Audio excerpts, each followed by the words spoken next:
JP orthopaedic hospital विवाद पीड़ित कुलदीप जैन ने सुनाई आप बीती निष्पक्ष जांच व न्याय की उठी मांग। उदयपुर 29 जून।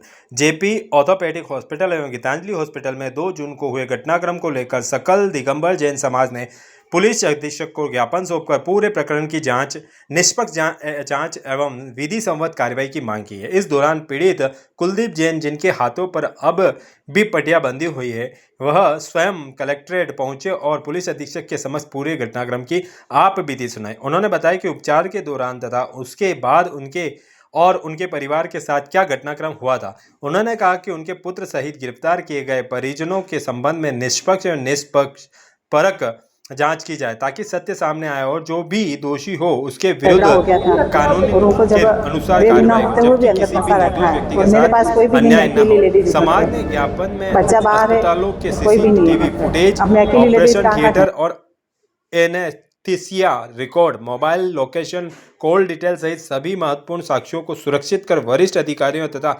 एसआईटी से जांच कराने की मांग की है। साथ ही चेतावनी दी है कि यदि शीघ्र प्रभावी कार्रवाई नहीं हुई तो 30 जून से शांतिपूर्ण अनिश्चितकालीन धरना प्रारंभ किया जाएगा। नमस्ते सर, मेरा नाम कुलदीप जैन।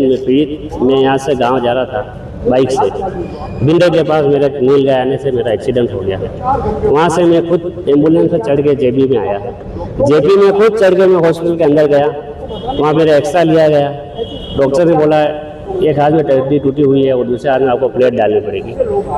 मेरे परिचितों ने उनसे चर्चा की कि सर आपसे नहीं बनेगा तो आप यहाँ से आदमी को इमदाद है, पर हम इमदाद। डॉक्टर ने बोला इनके हाथों में कोई जॉइंट में कोई फ्रैक्चर नहीं है, साधारण ऑपरेशन है, यह हो जाएगा। बात जैसे जैसे बन गई। 3:30 बजे मेरे को ओटी में ले गए। पहले मेरे को इस हाथ में इंजेक्शन लगा, यह हाथ मेरा शून्य हो गया।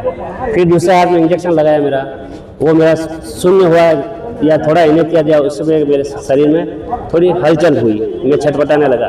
उसके बाद उन्होंने थोड़ा एनेस्थीसिया मेरे को ओढ़ दिया तो मैं बेहोश हो गया। उसके बाद मेरे को कोई मालूम नहीं। फिर 7:30 बजे तक मेरे को होश नहीं आया। मेरे को वेंटिलेटर पर लिया गया और मेरे को फिर छाती के ऊपर मेरे को पीट के ठोक रहे थे मेरे को होश में लाने के लिए। तो परिजनों ने देखा, परिजनों ने देखते वो जेपी वालों ने सब डॉक्टर को बुला लिया, पुलिस वालों को भी बुला लिया। फिर हमारे भी परिजन नीचे बैठे थे तो उन्होंने भी समाज वालों को या परिचित को सब बुलाया। तो डॉक्टर उस समय ये कह देता तो मामला टिपिकल है, हो जाएगा, तो ये हाथापाई है। तो कुछ डॉक्टरों ने भी हाथापाई की होगी तो कुछ हमारे लोगों ने भी की होगी। ऐसी थोड़ी नहीं कि हाथ से ताली बजती है। और निर्दोष लोगों को साथ ये गलती हुई और निर्दोष लोगों को आज 13 जने जेल में है। मेरा खुद बेटा अक्षर जैन भी जेल में है और निर्दोष लोगों को पीट कर रखा है और कोई कार्रवाई नहीं हो रही। हमने 3 एप्लीकेशन सविना थाने में भी दे रखी है और 2 एप्लीकेशन हमने भोपालपुर थाने में भी दे रखी है, लेकिन डॉक्टर की ज़्यादा वजह से हमारी एप्लीकेशन पे कोई रिएक्शन नहीं हो रहा है। इसलिए हमको आज ये कदम उठाना पड़ा और एसपी मैडम को ज्ञापन दिया पड़े। एसपी मैडम ने हमको संतुष्ट किया है और मेरे को बेटे को और मेरे ससुर मेरे वही जी से था और उनको गीतांजलि में भी जब ले गए तो उनको अंदर कमरे में बुला के कम से कम 25-30 डॉक्टरों ने मारपीट की और मेरे बेटे का कोई दोस्त नहीं था। वो मेरे 1.5 साल पहले मेरी मिसेज की डेथ हो गई थी इसी कंडीशन। तो उसने कहा मेरे पिताजी के साथ ऐसा नहीं हो जाएगा कि मैं अनाथ नहीं हो जाऊँ। तो मेरे बेटे ने वहाँ कोई गलती नहीं की, कोई ठोका ठोकी नहीं। उसको रात को गीतांजलि में 1 बजे कम से कम 25-30 डॉक्टर उसके साथ दौड़े, लेकिन वहाँ पुलिस मौजूद थी। पुलिस ने घेरा डाल के मेरे बेटे को हिरासत में लिया और गाड़ी में बैठा कर भोपालपुर थाने में ट्रीटमेंट कर रहे थे। उस समय डॉक्टर्स क्या था? जिस समय आपको वहाँ पर इमरजेंसी में लाया था, आपको ध्यान है कि जो आपको ट्रीट कर रहे थे? हाँ। उस टीम में डॉक्टर्स का क्या नाम है? क्योंकि देखा उसमें जेपी शर्मा था, उसका बेटा तनीश शर्मा, उसके बाद एनेथिया वाला होगा, 1-2 डॉक्टर और हो गए, वो मेरे को ध्यान नहीं है। बाकी एक्चुअली पूछने का कारण है कई बार होता है कि एनर्जी देने के बाद में क्योंकि मरीज की स्ट्रॉन्गनेस होती है। उसके बाद आनंद शर्मा गुप्ता को भी बुलाया गया, लेकिन आनंद गुप्ता बाहर था। वो खुद बाहर हमारे से मारपीट करने और आनंद गुप्ता को किसी ने बोला भी सर आप, बाकी सब चले गए थे और आनंद गुप्ता को भी बोला सर आप चले जाओ, माहौल बिगड़ रहा है।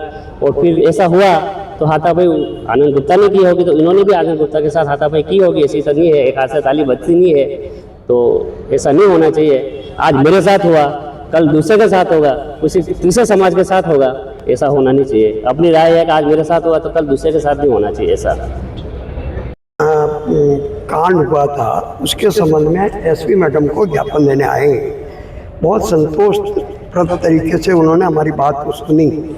हमने उनसे एक ही बात कही कि हम जैन समाज के लोग हैं, हम एक चींटी को भी नहीं मरने देते हैं। हम आदमी को मारने का काम और मारपीट करना हमारे संस्कारों में ही नहीं है। ऐसी स्थिति में हम निर्दोष लोग जो अंदर फंसे हुए हैं और उनको गलत धाराएं लगाकर फंसाया हुआ है, उससे वह उनकी जमानतें नहीं हो रही है। इसलिए हम चाहते थे, मैडम से हमने ये भी रिक्वेस्ट की कि धारा 307 जो लगाई है उसको तुरंत प्रभाव से उसको मुक्त करें उस धारा से, ताकि हमारे लोगों जो अंदर है उनकी तो जमानत हो। और जो हमारे तलवार लटकी हुई है कुछ लोगों के ऊपर, जो जिनका कोई नाम नॉलेज नहीं है, उनको गिरफ्तार नहीं किया जाए। और दूसरी बात हमारी ये कहना है कि जो हमारे लोगों के साथ में मारपीट हुआ, गीतांजलि के अंदर कमरों में बुला के हमारे लोगों को मारा व्यक्तिगत तरीके से, उनके ऊपर कोई FIR नहीं हुई। हमने 3 FIR दे दी सबीना खाने में और रिपोर्ट दे दी, उसकी FIR नहीं हुई, डॉक्टर गिरफ्तार नहीं हुए, वो गुनाहगार नहीं है। हमारे तो उस मोड के अंदर हमारा आदमी मर रहा था, क्या करते थे, हमारा आदमी मर रहा था, हम तो बेहोश पड़ा था आदमी, जो 2 घंटे में होश आना चाहिए 6 घंटे होश नहीं आया, तो परिजन परेशान होना स्वाभाविक है। अब ये गलत तरीके से जो कुछ हुआ है उससे बिल्कुल 100% हम एसपी मैडम से ये रिक्वेस्ट करी, भाई आप कुछ धाराओं में चेंज करें और जो गिरफ्तारी है उनको, हमारे लोगों को हम तो जब चाहोगे तब आ जाएंगे। हमारे जैन समाज के लोग तो बहुत इजी अवेलेबल है। आप डॉक्टर के खिलाफ FIR लॉन्च करें, डॉक्टरों को जिन्होंने मारपीट की उनको गिरफ्तार करें, तो हम माने कि वास्तव में पुलिस प्रशासन सख्ती से काम कर रहा है। बाकी तो जैन समाज तो जब चाहो जब तैयार। क्या कारण है कि इतने दिनों बाद आप एसपी मैडम से मिलने आए? कई हम इतने भयभीत हो गए, समाज के लोग इतने भयभीत हो गए, परिवार इतने भयभीत हो गए कि घर से निकलने के लिए तैयार नहीं। क्या करें, कैसे करें? उनका परिवार, अब स्थिति ये हो गई, खाने पीने के लाले पड़ गए। जब स्थितियाँ उनको कि दुबकने वाली स्थिति बन गई, तब जाके हमारी स्थिति ये बनी कि हमने आज समाज, हमारी संपूर्ण दशा नरसिंहपुरा समाज के पूरी टीम ने सकल नरसिंह जैन समाज के आदरणीय अध्यक्ष कांतिलाल जी वेलावत से मिलकर आज ये ज्ञापन का कार्यक्रम रखा। क्या आश्वासन दिया गया है, आगे क्या? उन्होंने कहा है कि हम धाराओं को मैं देखूंगी, अभी फाइल जोधपुर हाई कोर्ट में जमानत के लिए गई है, वो फाइल आएगी, उसके अंदर जो भी धारा होगी उचित होगी वो लगाएंगे। बाकी कितने लोग हैं, कितने लोग मतलब इनके पास तो 25 लोगों की लिस्ट है, हमारे 13 आदमी अंदर जेल में बंद। दूसरों की तलाश भी की जा रही है? हैं? दूसरों को पकड़ने की तलाश भी की जा रही है पुलिस की तरफ से? हाँ बिल्कुल बिल्कुल, बेधड़क इनका। और अब जानते हो कि पुलिस प्रशासन, पुलिस के अधिकारी तो क्या क्या तरीका नहीं अपनाते हैं, उनको शाम दाम दंड भेद सब तरीके से अपना के, और गरीब जैन समाज होती है, बहुत भोले और सज्जन लोग होते हैं, इसको थोड़ी धमकी दो और वो 1 मिनट में बेचारे वो निराश हो जाते हैं और जो कहो वो करने के लिए तैयार है। ये